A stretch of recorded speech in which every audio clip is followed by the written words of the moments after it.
dunk on them after the fact. But in the beginning, I think it's really important to be willing to sacrifice anybody that you think would judge you for it, so you can find the people all over the place that really love you for who you are. And I think that's probably the best advice I could give on starting social media. What's your advice on how to network with people? As at least from my vantage point, you seem like you're very good at that, and it seems like you thrive in it and you really like doing it. So what would your advice be to someone who, they want to network, they want to meet more people? What would you say to that?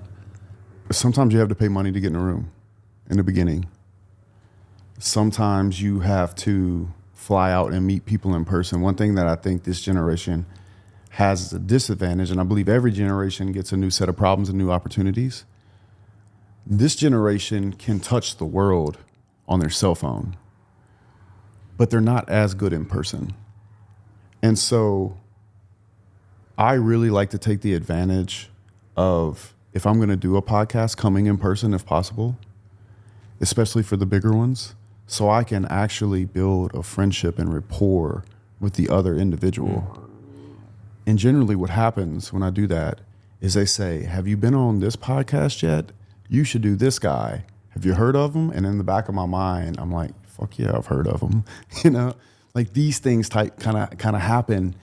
And so I think that networking in the traditional way is very powerful. And in the moment itself, I think one of the most important things you can do to network with somebody is to completely be there, asking them legitimate questions that legitimately interest you, and have them go deeper and deeper on those subjects. People love to talk about themselves. The trick and where I think people get messed up is they go down rabbit holes that are either obvious or they don't even have interest in. So their ability to actually be interested does not come across as genuine. So I like to ask people genuine questions that you care about, that I care about, so I can even stop them and say, wait. I heard that, but can you go back to that part and explain that to me? And just like really be there with them. And I think that that's really uncommon these days.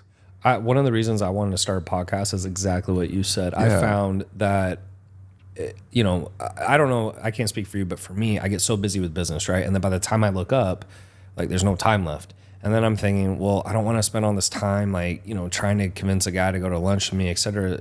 And then when I started doing the podcast, I found it was a lot easier and people seem to want to do it. It's a win-win. It's a win-win, right? Instead of just a take or an ask. And so I like that you said that, because that's actually, for me, that's been one of the best ways. I also think, to add to your point, if as you progress and you build something for yourself and a name for yourself and people look up to you, it's also easier because they want to get to know you versus if it's a guy who's like maybe has a very small following or he hasn't done anything, it's a little harder to get in the door because they're just like, maybe I don't want to meet you. But really what happens is when we first got started, we had some big breaks, but I think that's because I had built a real business in the real world. Yeah, I agree. Yeah. And I got some legitimate respect from people with big platforms.